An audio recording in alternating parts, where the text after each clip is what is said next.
And it was one subject that I wanted to get to before we talked about like your turnaround.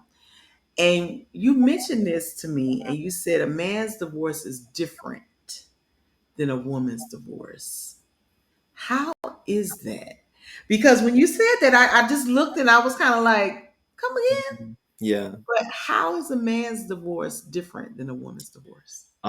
I can tell you from my side, when we had that conversation, if you recall, for the vast majority of my life, I have been husband.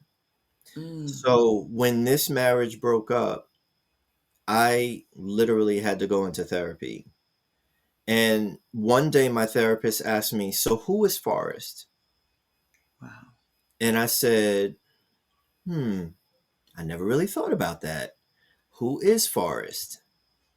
And I said, you know what? I don't think I know how to answer that question because all my life I've been husband Mm, and now I'm not. So who am I?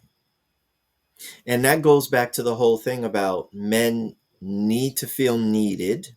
okay. Um, Women, don't be out there talking about, I don't need you. Mm, Because then why are you getting married? We get married because we need that person to fulfill something in your life.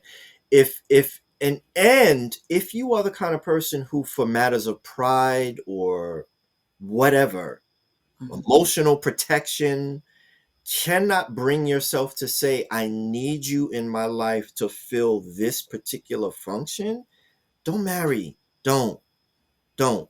Because all throughout your marriage, especially if you're an alpha female, you're going to be telegraphing to that man, I don't need you. And so that starts messing with our wiring because we're like, but I need to, that does not compute because I need to fulfill a function.